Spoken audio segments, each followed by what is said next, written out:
Day 728 of the Ukrainian War Map, also known as the Russo-Ukrainian War. Juzzy here, and today is another update as I take a simplified and down-to-earth approach to some of the most important happenings on the ground in Ukraine. So starting off, we'll take a look at those Russian losses, as currently Russia sits on more than 407,000 military personnel losses, which represents an additional 1,160 in the past day. Then as for hardware losses, 7 tanks, 35 APVs, and a whopping 41 artillery. Then to the map, and starting out in the Kherson Oblast, as an accumulation of Russian troops were hit by a HIMARS rocket on the southern end of the Aleshki Sands just yesterday. Needless to say, the fallout was devastating for the Russian army, and it's something that any army would normally immediately investigate why something like this has even happened. Why such the accumulation of eliminated troops occurred so close to the front lines where Ukrainian drones of all shapes and sizes operate. But that's the real kicker for the Russian army, that near as we can tell doesn't investigate the loss of their own men, as they instead flat out accept it and just add more infantry fuel to the fire. For what most armies would consider an utterly reprehensible dereliction of duty towards its own soldiers. But not Russia though, because just a day before that incident, it was the same story all over again. Instead, this time it was in the Volnovakha settlement, which is a little bit further to the east in the Donetsk Oblast, which resulted in anywhere between 60 and 100 Russian eliminations, with both instances having this build-up of outdoor exposed troops performing training, or reportedly in one instance just waiting for a commander to arrive. Sound familiar? Yep, because it's happened before. And for each event in this case, it was almost exactly the same distance to the front lines, about 20 kilometers or about 12 miles. And I've said it before, but this Russian army needs systemically deep-rooted change from the ground up to be considered a professional army. Needless to say, these things just shouldn't happen. Then, in an interesting twist of events, we'll move back to the Kherson Oblast, move to Krinky, as Russian Defense Minister Shoigu recently claimed the capture and defeat of long-held Ukrainian bridgehead positions, offering no video or photographic evidence. Meanwhile, multiple Russian sources claim that the AFU still maintained those positions, which indicates some glaring inconsistencies between the Russian MOD and the more battlefield-localized Russian information space. But the only change I could find in all of this was in Shoigu's appearance, which looks like he's lost a bit of weight, probably due to stress, and all of a sudden looking 10 years older. Plus, not the least of which was the look of defeat on his face when he made these types of lavish claims. In fact, around the same time, the opposite situation was more the reality, as Ukrainian forces conducted precision strikes nearby to Krinky on covered locations used by the Russian forces. Then we'll move across to the Avdiivka axis for a moment, where the front lines remain more or less changed in the past day or two. Although no shortage of activity, as we saw Ukrainian aerial recon units and FPV operators destroy several pieces of heavy equipment just behind Russian lines in the region. Then moving across, because somewhere in the east, a Ukrainian FPV drone or drones helped 2 Russian T-72 tanks reach their final stop.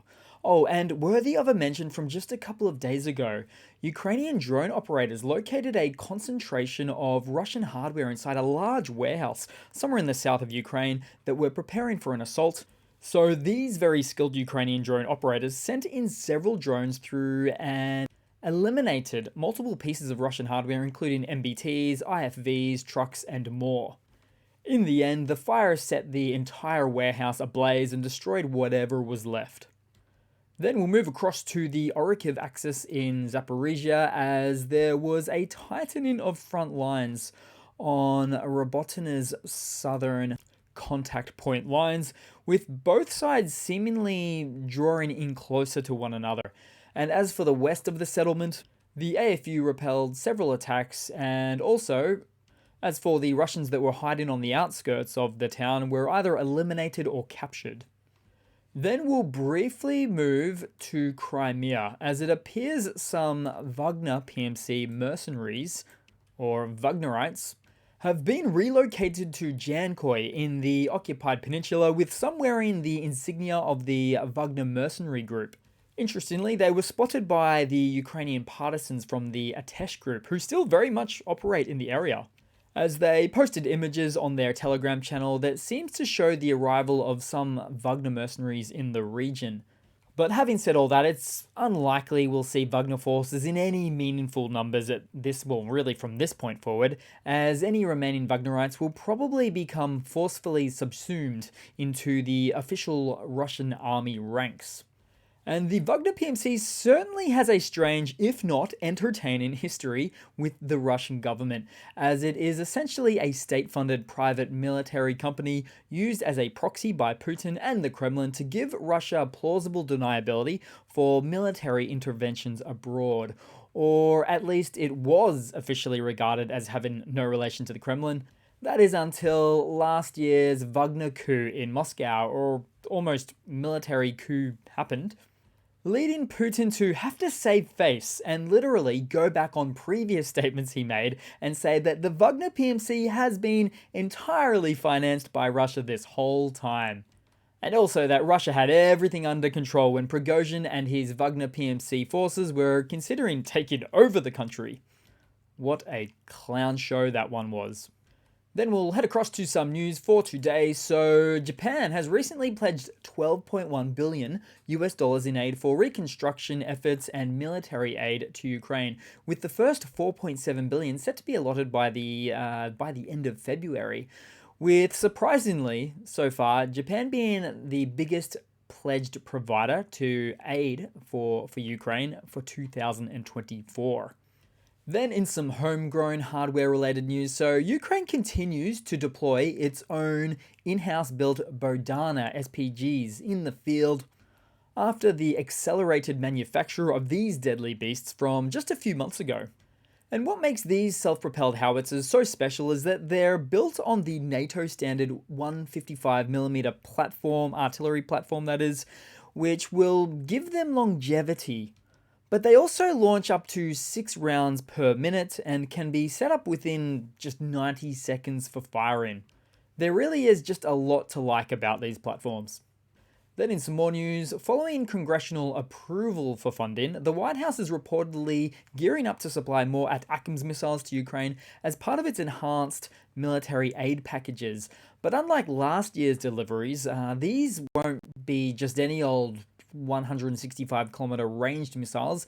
Instead, they're very much expected to be the longer-range 300-kilometer variants. And why not? As recently, the US cancelled its Future Attack Reconnaissance Aircraft, or FARA, program, which was intended to develop a new generation of Scout helicopters, but the decision to axe the FARA program, which was reportedly worth up to $8 billion, came after a comprehensive evaluation of modern battlefield requirements due to the war in Ukraine, leading to a strategic shift towards increasing investment in unmanned aircraft systems. Though I've got to say, the mock-up artist impression of these birds do look pretty aggressive and impressive.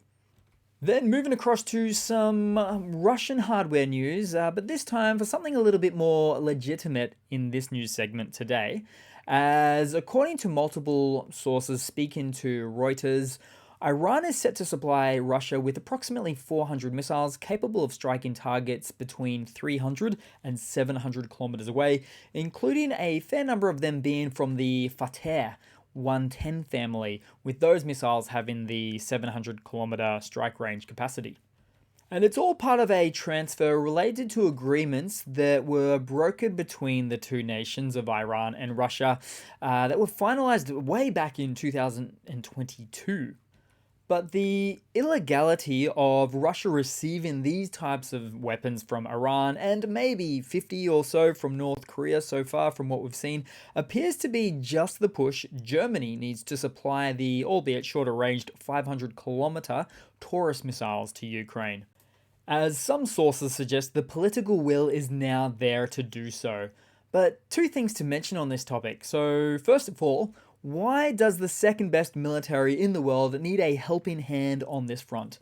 And secondly, these missiles would be used as a partial replacement to Russia's much longer ranged air launched cruise missiles from Russia's aging fleet of medium to long range strike aircraft. And at this point, we can fairly definitively say that it is at least a partial replacement due to Russia no longer firing air launched cruise missiles at the volumes that they used to. Also note, the Fatah 110s are ground-launched missiles, which of course necessitates positioning closer to the target area than that of air-launched platforms to be within effective striking distance of its target, which does theoretically suggest that they'll be in range of Ukraine's now existing longer-ranged UAV platforms, and Ukraine will certainly target them if they can.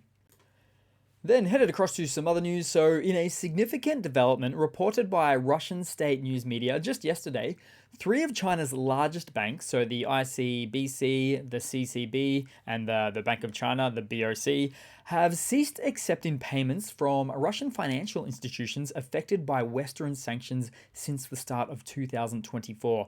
This decision underscores the mounting pressure of international sanctions in response to Russia's actions in Ukraine and highlights the growing complications for Moscow's banking sector. Additionally, China's CCB Bank had earlier announced its withdrawal from Russia and Belarus, pointing to the challenges imposed by these sanctions. So these are moves that reflect a cautious stance by Chinese banks, wary of the repercussions from secondary US and EU sanctions. Do note, transactions with Russian banks that are not under sanctions reportedly continue as the US and EU are contemplating measures against Chinese firms aiding Russia, signaling a broader attempt to tighten the noose on entities circumventing sanctions. And given China's increasing economic woes internally, it's understandable that more and more China is not going to want to rock the boat for fear of an economic blowback to themselves. Then moving across to a quick funny to round it all off for today, guys. So, and in a bit of a change of pace for a funny today, as this is more of a throwback funny. As back in 2020, long before this war, someone played a prank in a Russian apartment elevator, installing a Putin portrait to capture people's reactions on video. And as you can see, behind closed doors, many of the Russian residents were not a fan of this latest installation. Some were angered by it, looking for hidden cameras. Others mocked it by hailing to Putin on their knees, taking photos. Others just seemed to laugh at it and took some happy snaps as well. But generally, most showed their contempt for their Presitator in one form or another. And gee, it's such a tight elevator too, isn't it? It's like half-sized almost. So it's really the last thing you'd want in such an enclosed space of a room. Some were even shocked at the moment the doors opened. So that's it for today, guys. Thanks again for watching. Thanks for sticking around. Please continue to like and comment, and I do hope to see all of you guys there in the next one. Cheers.